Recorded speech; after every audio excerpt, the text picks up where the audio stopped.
At 2:13 New voice activity Daniel's detected. phone recorded a voice command. He was asleep, alone, and the voice was already inside his apartment. Daniel woke up because his phone vibrated on the nightstand. Not a call, not a message, an audio notification. New voice activity detected. He frowned, half asleep, and tapped the screen. The playback started immediately. First, only silence, then breathing, lows, right beside the microphone. And then a whisper, "Turn the lights off." Daniel sat straight up. That was his voice. Same tone, same pitch, same breath pattern. But he hadn't said it. The apartment was dark and still. No TV, no fan, no neighbors. He swallowed and spoke quietly, testing the room. "Hello." 2 seconds passed. Then the walls answered back. "Hello." Not like an echo, an imitation. The word came back slightly stretched, like it had been learned. Not repeated. Daniel slid his feet onto the floor. Cold. Too cold. He stood up slowly, phone recording now, heart pounding loud enough to hear in his ears. "Who's there?" he said, louder this time. Silence.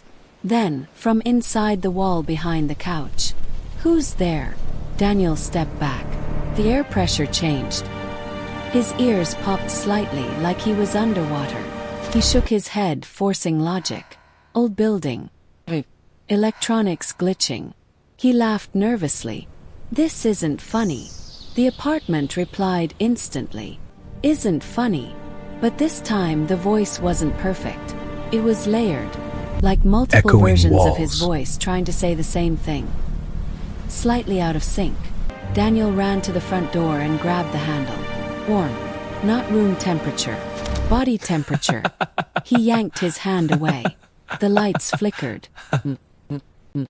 And in every moment of darkness, he saw reflections in the black TV screen. Faces, pressed from inside the walls. Mouths moving. No sound coming out. The lights stabilized. The walls were blank again. Daniel whispered, barely audible. "Please stop." The apartment whispered back, right behind his ear. "Stop." He spun around. No one there. But the whisper continued, moving. From wall to ceiling to the floor beneath his feet. "We learned you." Daniel backed toward the bedroom. That's when he noticed the footprints. But not his. They came from the bathroom. Crossed the carpet. Stopped at the side of his bed. Then another set appeared, overlapping them. Muller. Standing still. Watching.